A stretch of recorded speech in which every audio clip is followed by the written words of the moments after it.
지난 한 주간 많이 힘드셨죠? 눈도 많이 오고 또 영하의 날씨도 있어서 많이 힘드셨으리라 생각됩니다. 그래도 이제 오늘부터 조금씩 날씨가 회복이 되고 있습니다. 아마 이번 주에는 그래도 눈이 녹고 또 많이 풀리지 않을까 생각이 됩니다. 우리가 방금 찬양대 찬양을 듣고 박수를 쳤는데요. 생각해 보시면 찬양대를 위해서 박수하지 않고 하나님의 영광을 위해서 박수를 쳤습니다. 여러분, 그게 맞는 거죠? 네. 이 찬양은 누가 받는 겁니까? 하나님이 받으시는 겁니다. 우리가, 저와 여러분이 받는 것이 아니라 하나님 앞에 우리 모두를 대표해서 함께 찬양을 올려드리는 겁니다. 그래서 하나님 앞에 우리가 영광의 박수를 올려드리는 겁니다. 오늘 저는 베드로전서 4장 7절에서 11절 말씀을 통해서 하나님이 영광을 받으시게 하라는 제목으로 말씀을 나누고자 합니다. 여러분, 여러분의 삶의 모든 순간 하나님을 향하고 계십니까? 목소리가 갑자기 작아지셨는데요. 여러분의 삶의 모든 순간 하나님을 향하시기 바랍니다. 그래서 여러분이 행동하고 말하고 생각하는 모든 것이 하나님의 영광을 위해서 해야 합니다. 물론 그것이 쉽지는 않습니다. 어려울 수 있고 부담스러울 수 있습니다. 목사님이면 괜찮죠. 장로님이면 괜찮죠. 권사님이면 괜찮죠. 그런데요, 꼭 그렇지만은 않습니다. 여러분이 눈을 뜰 때나 어디에서 무엇을 하든지 항상 하나님을 생각하시면 여러분의 말과 생각과 우리의 손과 발걸음을 하나님께서 주장해 주시고 그 영광을 하나님께서 받아 주실 줄로 믿습니다. 아멘. 오늘 하나님의 영광을 사도 베드로가 증거하면서 아주 강한 어조로 시작을 하고 있습니다. 첫 번째로 하나님이 영광을 받으시게 하기 위해서는 정신을 차리고 근신하여 기도해야 한다고 말합니다. 7절의 말씀 다 같이 읽어보겠습니다. 시작. 만물의 마지막이 가까이 왔으니 그러므로 너희는 정신을 차리고 근신하여 기도하라. 아멘. 여러분, 예전에 우리가 좀 게을러지고 나태하면 부모님이나 학교 선생님이 그런 말씀 하셨죠. 정신 차려. 아니면 학교에서는, 제가 학교 다닐 때는 그 말씀 많이 들었는데 요즘은 어떤가 모르겠어요. 주목, 이렇게 말씀하셨거든요. 그 말은 집중을 하라는 겁니다. 오늘 베드로는 초대교회 성도들에게 강하게 말합니다. 만물의 마지막이 가까이 왔으니, 이것은 무슨 말씀입니까? 만물의 종말이 가까워왔다. 이제 주님이 오실 때가 되었다. 이 말씀입니다. 여러분, 주님이 오실 때를 기다리며 살아가시는 저와 여러분이 되시기를 바랍니다. 우리는 우리의 때가 언제인지 알지 못합니다. 언제 부르심을 받을지 알지 못하고 또 예수님이 언제 다시 재림할지 알지는 못합니다. 그래서 우리는 항상 슬기로운 다섯 처녀처럼 기름을 준비하고 주님이 오실 신랑 되신 주님을 기다리고 있는 것입니다. 초대교회에 많은 부흥이 일어났습니다. 그리고 많은 성도들이 하나님의 은혜를 찾고 구했습니다. 그런데 안타깝게도 박해가 시작됐습니다. 박해가 시작되면서 교회가 무너지기 시작했고 성도들이 흩어지기 시작했습니다. 그때 많은 성도들은 흩어지면서 베드로와 제자들과 사도들에게 우리가 어떻게 해야 되는지, 이 박해 가운데 어떤 삶을 살아야 되는지를 불부짖었습니다. 여러분, 지금 우리나라의 현실을 보십시오. 지금 우리 장로님께서 기도하신 대로 이 나라가 혼란스럽습니다. 어떻게 해야 될지 우리가 판단하기 어렵습니다. 국민들은 나뉘어서 서로 찬성과 반대의 시위를 합니다.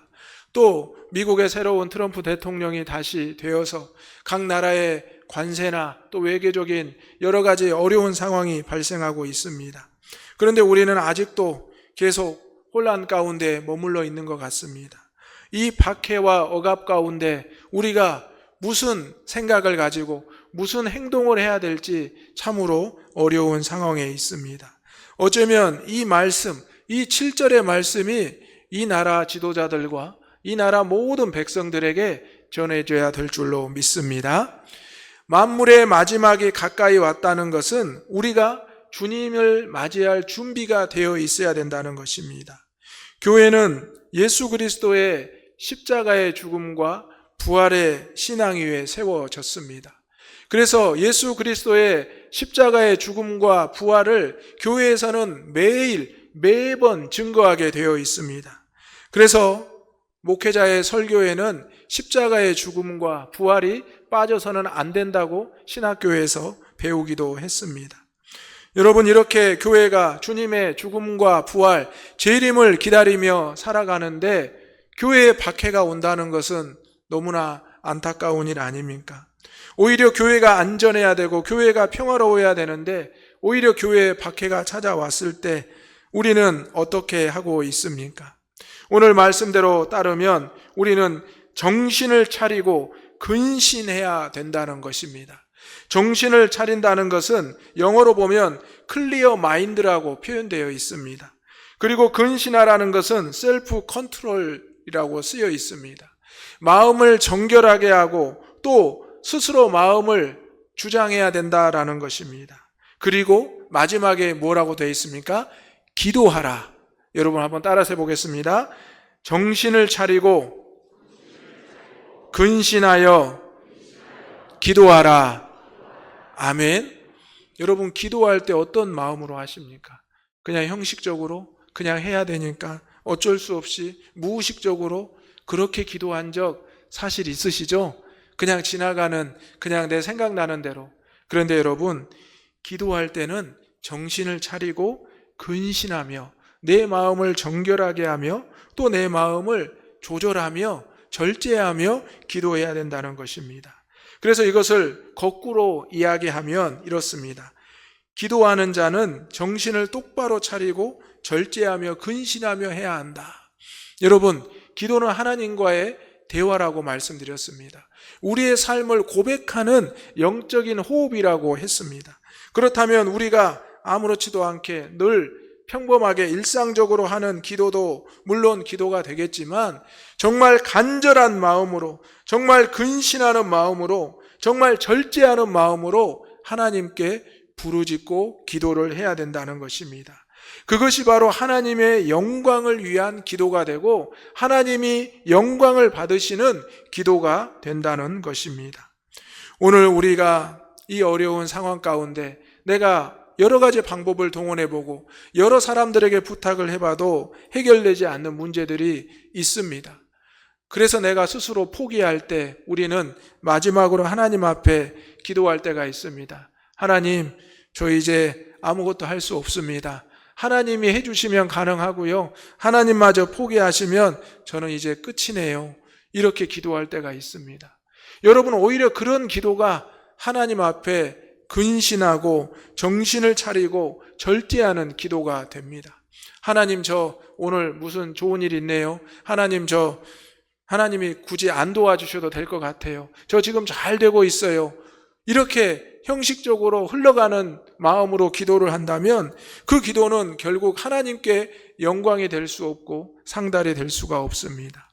여러분, 우리가 하는 말과 행동이 우리에게 돌아오는 것이 아니라 바로 하나님의 영광을 위해서 해야 된다라고 베드로는 초대교회 성도들에게 말합니다. 너희가 지금 박해를 당하는 것도 하나님의 영광을 위한 것이고 너희가 고통을 당하는 것도 고난을 당하는 것도 하나님의 영광을 위한 것이다 라는 겁니다. 어쩌면 이것이 이해되지 않을 수도 있습니다. 제가 예수님 때문에 하나님 때문에 고난받고 박해받는 것이 왜 다시 하나님께 영광이 된다는 겁니까? 여러분, 놀랍게도 초대교회가 세워졌고 박해를 받았을 때 교회가 전 세계로 흩어지게 되었습니다. 여러분, 박해가 없었다면 어떻게 복음이 전 세계로 그렇게 확산될 수 있었겠습니까?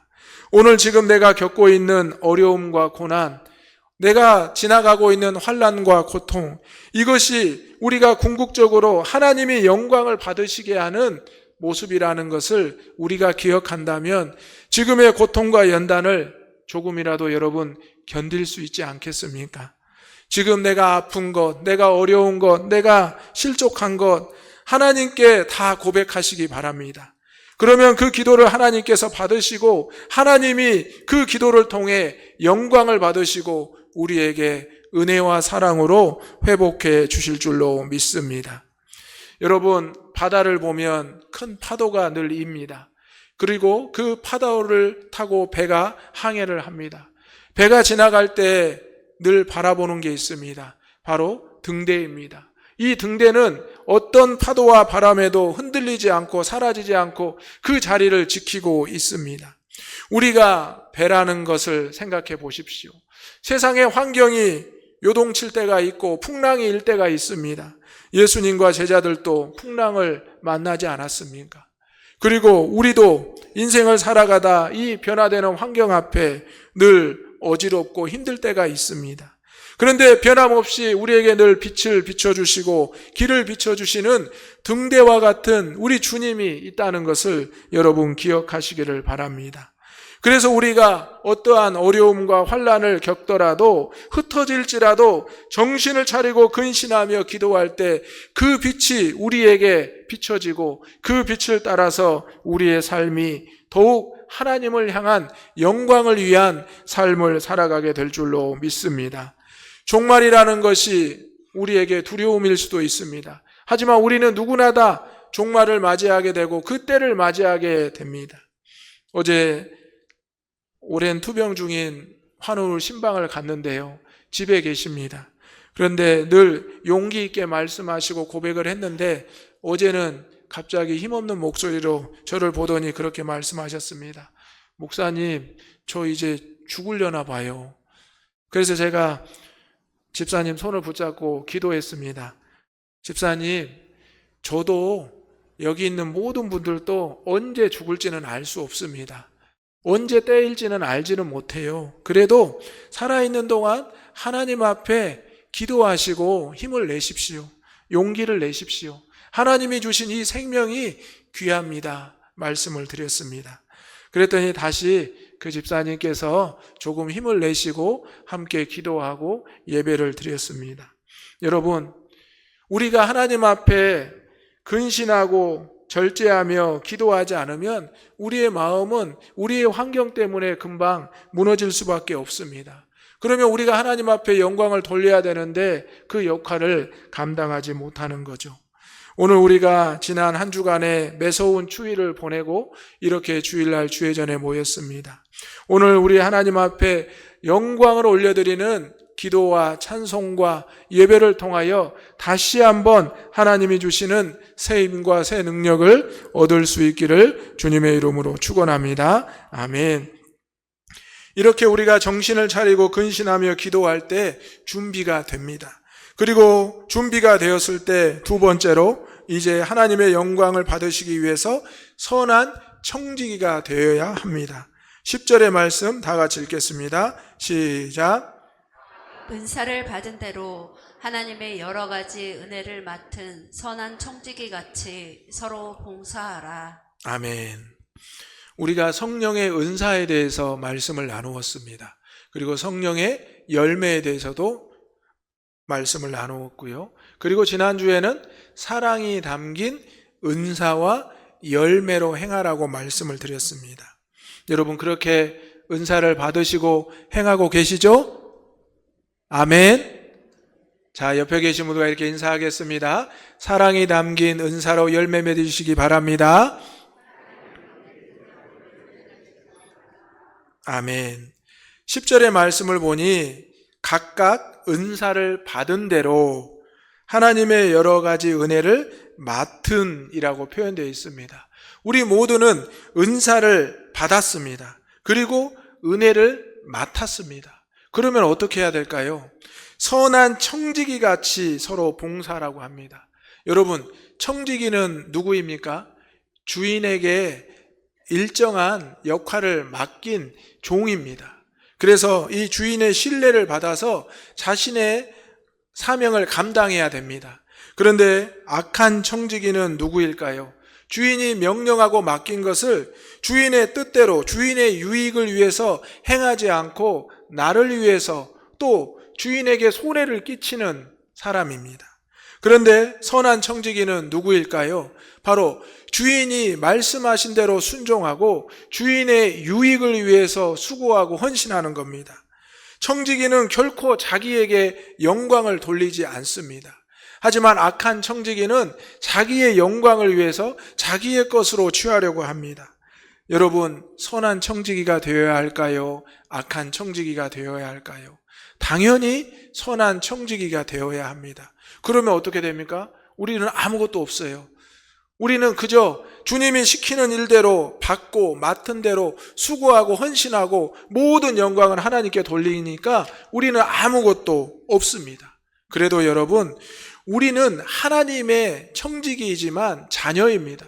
하나님이 영광을 받으시면 그 영광을 그냥 끝나는 것이 아니라 우리에게 무엇을 주신다고요? 사랑과 은혜로 주실 줄로 믿습니다.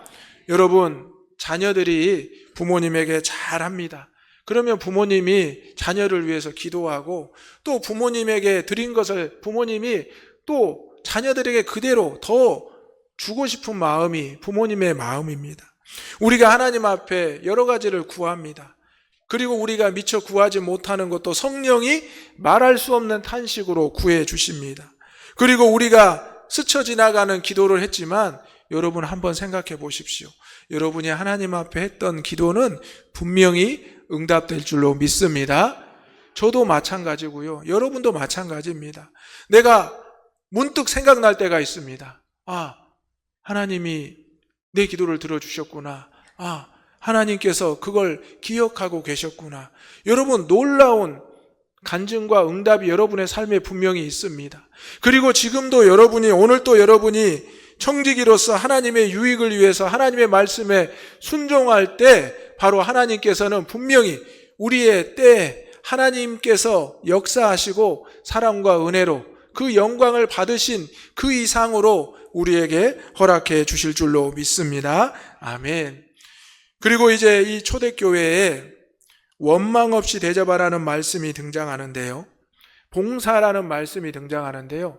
여러분, 어느 교회가 핍박을 받았어요. 그러면 이 성도님들이 흩어지잖아요. 그러다 보면 다른 교회 성도님들 집에 갈 수도 있고 다른 교회 예배를 드리러 올 수도 있습니다.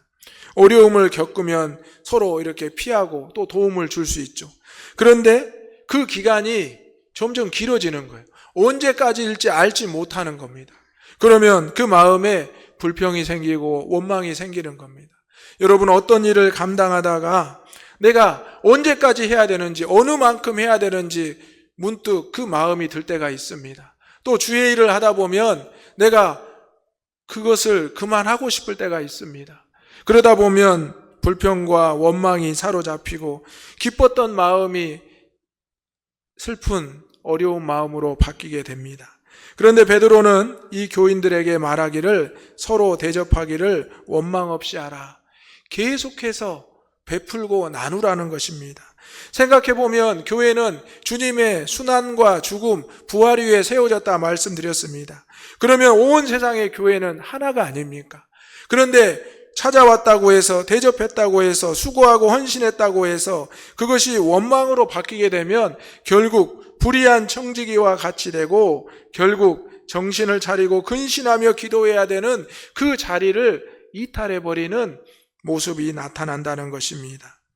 오늘 우리가 많은 교회들이 어려움을 겪기도 합니다. 그리고 그 교회를 위해서 우리가 품어낼 때도 있습니다. 요즘 우리 대장교회 선교사님들이 계속해서 오고 계십니다. 선교사님들이 차례대로 오셔서 잠깐 목양실에서 또 식사를 하시면서 이야기하는데요. 선교지가 무척 어렵다고 합니다. 특히 코로나 이후에 한국 교회도 어려워지면서 선교지와 많은 이제 축소 단절이 일어났다고 합니다. 그래서 선교사님들이 분주한 마음으로 연말에 한국에 들어와서 여러 교회를 방문하고자 해도 교회들이 방문을 허락해 주지 않는다고 합니다. 그래서 이제 이 겨울을 보내고 다시 선교지로 돌아가야 되는데 선교지에서는 어때요? 이제 선교사님이 한국에 가서 이제 고국에 가서 또 많은 선물을, 또 많은 후원을 또 기대하고 있는데 선교사님들이 오히려 더 안타까운 상황에 놓이는 경우가 많다고 합니다. 그런데 우리 대장교회는 올해 선교지를 오히려 확장을 했습니다. 그리고 매주 선교사님들이 오후에 와서 말씀을 전하십니다. 그랬더니 선교사님들이 감사하시고 또 눈물을 흘리시고 고맙다고 말씀을 하셨습니다. 그리고 그 기도의 제목들에 응답이 되었다라고 너무나 기뻐하셨습니다. 바로 선한 청지기와 같은 우리 대장교회를 보면서 바로 하나님 앞에 영광을 돌리고 또 대장교회 성도들을 위해서 기도하겠다 말씀하셨습니다. 어쩌면 그런 불평과 원망이 들 수도 있습니다. 왜 선교사님들이 계속 오시지? 우리가 계속 뭔가를 해드려야 되나? 여러분, 우리는 모든 선교지와 선교사님들을 기도하고 후원해야 될 줄로 믿습니다. 이 교회와 또 우리가 있는 이곳이 누구를 위해서 있는 겁니까? 우리를 위해서가 아니라 하나님의 영광을 위해서, 하나님의 나라를 위해서 우리가 선한 청지기로서 사명을 감당해야 될 줄로 믿습니다. 대접하면 대접할수록 더 기쁨이 있어야 되는 것이 아닙니까? 나누면 나눌수록 더 은혜가 있어야 되는 것 아닙니까? 바로 그것이 받은 은사이고 맡은 은혜입니다. 그래서 우리가 서로 봉사하라, 뜨겁게 사랑하라. 오늘 본문에 나온 말씀이 그것입니다. 지난주에 말씀드렸듯이 사랑이 담기지 않는 은사와 또 열매는 누구나 다 압니다. 선교사님들도 본인들이 그러세요. 눈치가 빠르시다고. 그래서 목사님 말을 들어보고 성도님들을 인사를 나눠보면 아, 이제 곧 끝나겠구나 이런 마음이 드신답니다. 여러분, 선교사님들이 오셨을 때 사랑이 담긴 인사와 사랑이 담긴 축복을 해주시기를 소망합니다. 우리 선교사님들 생각해 보십시오. 현지에 사는데 현지인들과 살아가는데 얼마나 어렵고 힘듭니까? 우리가 단기 선교 한번 가보면 며칠만 있어도 어려움을 호소합니다. 어지러움증, 식사 문제, 또 환경 문제, 기후 문제. 그런데 그분들은 오랫동안 죽을 때까지 그곳에 있겠다고 늘 사명감을 가지고 살아가십니다. 그리고 나중에 그분들이 어렵고 힘들어지면 그분들을 아무도 케어해 주지 않습니다. 그러면서 다시 한국으로 돌아와서 조용히 살아가시는 모습도 보게 됩니다. 오늘 우리가 선한 청지기가 되어야 된다는 것은 내가 받은 은사, 내가 받은 은혜를 나누고 봉사하고 또 뜨겁게 대접해야 된다는 것입니다. 이것이 바로 하나님의 영광을 위한 것입니다. 우리가 말로만 하나님의 영광을 위해서 하는 것, 그것은 사실 큰 소용은 없습니다. 우리의 나그네와 고아와 과부, 또 선교지를, 또 작은 어려운 교회들을 돕는 것이 바로 우리에게 맡겨주신 역할이고 그것이 바로 하나님께 영광을 돌리는 것입니다. 궁극적으로 선한 청지기가 되는 것은 거룩한 부담을 가지는 것입니다. 그런데 여러분, 이 거룩한 부담이 없이 어떻게 신앙생활을 한다고 말할 수 있겠습니까? 세상 사람들도 어디에 기부할 때, 어디에 봉사할 때는 자기의 시간과 물질과 자기의 삶을 드립니다. 그런데 하나님의 일을 할 때 우리가 거룩한 부담이 없이 그저 있는 시간, 남는 것으로 한다는 그런 생각은 해서는 결코 안 될 것입니다. 오늘 베드로 사도는 박해와 핍박을 당한 성도들, 또 흩어졌다 모이는 성도들에게 정신을 차리고 근신하여 기도하라고 말씀했습니다. 어떻게 베드로라는 사람이 이렇게 말할 수 있었을까요? 베드로도 사실은 예수님의 수제자라는 교만함에 빠져 여러 가지 죄를 짓지 않았습니까? 예수님을 보고 의심하다가 바닷물에 빠지기도 했고 예수님의 죽음 앞에 3번이나 부인하지도 않았습니까? 오늘 우리도 마찬가지입니다. 우리가 정신을 차리고 근신하지 않고 기도하지 않으면 선한 청지기라고 생각했지만 불의한 청지기의 길로 점점 가게 되면서 하나님의 영광을 가리는 일을 하게 된다는 것입니다. 여러분, 그것을 우리가 분명한 기준을 삼아야 되는데요. 3번째 그 기준이 나와 있습니다. 하나님의 영광을 받으시기 위해서는 예수 그리스도로 말미암아 이루어야 될 줄로 믿습니다. 11절 말씀 다 같이 읽어보겠습니다. 11절 시작. 만일 누가 말하려면 하나님의 말씀을 하는 것 같이 하고 누가 봉사하려면 하나님이 공급하시는 힘으로 하는 것 같이 하라. 이는 범사에 예수 그리스도로 말미암아 하나님이 영광을 받으시게 하려 함이니 그에게 영광과 권능이 세세에 무궁하도록 있느니라. 아멘. 만일 누가 말하려면 하나님의 말씀을 하는 것 같이 하고 누가 봉사하려면 하나님이 공급하신 힘으로 하는 것 같이 하라. 여러분의 말과 행동이 하나님이 하는 것처럼 하나님이 주시는 것으로 하라는 것입니다. 이는 범사에 예수 그리스도로 말미암아, 이것이 바로 기준입니다. 여러분 기도할 때 누구의 이름으로 기도하시죠? 예수 그리스도의 이름으로 기도합니다. 여러분 그것은 바로 하나님과 우리와의 막힌 담을 허무시고 우리의 죄를 대속해 주신 예수님의 은혜를 기억하기 때문입니다. 그래서 우리가 마음을 정결하게 하고 선한 청지기가 되어서 수고하고 헌신하고 봉사할 때 또 성령의 능력으로 은사와 열매를 맺을 때 바로 예수 그리스도로 말미암아 예수 그리스도를 통해서 이루어질 수 있다는 것입니다. 베드로는 성도들에게 그리스도인의 성도의 언행의 기준을 알려주고 있습니다. 그냥 내가 하고 싶은 말, 내가 하고 싶은 일을 그저 선택적으로 하는 것이 아니라 내가 할 수 없었지만 내가 하지 못했다고 생각했던 일까지도 예수 그리스도의 이름으로 말하고 행하면 이루어진다는 것입니다. 여러분, 여러분의 삶 가운데 어떤 말을 하든지 하나님의 말씀을 하는 것처럼 하시기 바랍니다. 여러분이 봉사하고 대접하고 섬길 때 하나님이 공급하시는 힘으로 하는 것으로 하시기 바랍니다. 아멘. 그러면 생각해 보십시오. 내가 말을 했는데 하나님의 말씀인 것처럼, 내가 손을 내밀었는데 하나님이 공급하시는 힘으로 한 것이라고 생각하면 여러분 말씀드린 거룩한 부담감이 있겠죠? 그러면 말 한마디, 또 우리가 내민 손, 이것이 얼마나 우리가 귀하게 스스로 여기겠습니까? 세상에 많은 이들이 우리에게 도움을 구합니다.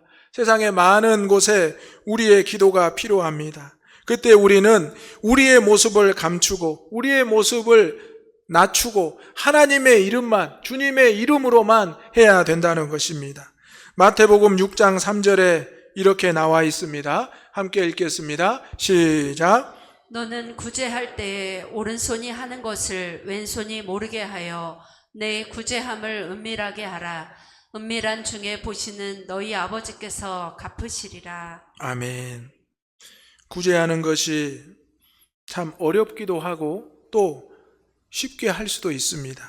그런데 그것이 점점 커지고 점점 또 감당하기 힘들 때가 있습니다. 그런데 오늘 분명히 말씀합니다. 우리 주님께서는 구제할 때 익명으로 무명으로 하는 것도 하나님 앞에 감사할 것이고 또 은밀한 중에 보시는 너희 아버지께서 갚으신다고 말씀하셨습니다. 여러분, 우리가 예수님의 받은 그 은혜 어떻게 갚을 수 있습니까? 그런데 우리가 그 은혜를 받아서 조금만 구제하고 헌신하고 봉사해도 하나님께서는 그것을 갚아주신다고 말씀하셨습니다. 여러분, 갚아주신다는 것이 더 큰 은혜인 줄로 믿습니다. 우리가 그 은혜를 받았는데 그 은혜를 맡았고 받은 은사를 전했는데 오히려 그것에 더 채워주신다는 것입니다. 그러므로 오늘 우리는 하나님의 영광을 위해서 살아가는 것이 성도의 분명한 기준이고 그리스도인의 언행의 기준이라는 것을 꼭 기억하시며 살아가시기를 바랍니다. 그래서 우리가 고린도전서 10장 31절에 이렇게도 기록되어 있습니다. 함께 읽어보겠습니다. 시작. 그런즉 너희가 먹든지 마시든지 무엇을 하든지 다 하나님의 영광을 위하여 하라. 아멘. 여러분, 이게 시작입니다. 여러분, 오늘 아침에 눈 뜨셔서 지금까지 뭔가를 먹으셨죠? 아니면 무언가를 마시셨죠? 먹든지 마시든지 바로 다 하나님의 영광을 위해서 하라. 너무나 우리가 기본적으로 하는 모든 것 가운데 하나님의 영광을 하는 것이 중요합니다. 하나님, 제가 오늘 이것을 먹습니다. 하나님, 제가 오늘 이것을 마십니다. 그리고 하나님의 일을 하게 해 주십시오. 하나님의 사명을 감당하게 해 주십시오. 우리가 크게 뛰어나게 뭔가를 하면서 거창하게 이야기하는 게 아니라요, 아침에 눈을 떠서 물 한 잔을 마시면서 하나님, 생명을 주심에 감사합니다. 이 물 마시고 저에게 주신 이 생명의 물을 전하게 해 주십시오. 하나님, 제가 이 과일을, 이 음식을, 이 한 끼 식사를 먹고 하나님의 영광을 위해서 살게 해 주십시오.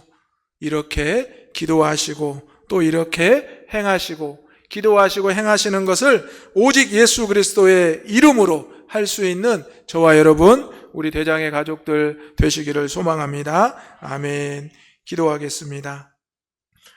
거룩하시고 내려오신 아버지 하나님, 존귀와 영광을 받아 주시옵소서. 만물의 마지막에 가까이 왔으니 정신을 차리고 근신하며 기도하라는 그 말씀을 기억하게 하여 주옵소서. 받은 은사대로 맡은 은혜를 가지며 선한 청지기로 사역하게 하여 주옵소서. 예수 그리스도의 이름으로 말미암아 하나님께만 영광 돌리게 하여 주옵소서. 거룩하신 예수님의 이름으로 기도하옵나이다. 아멘.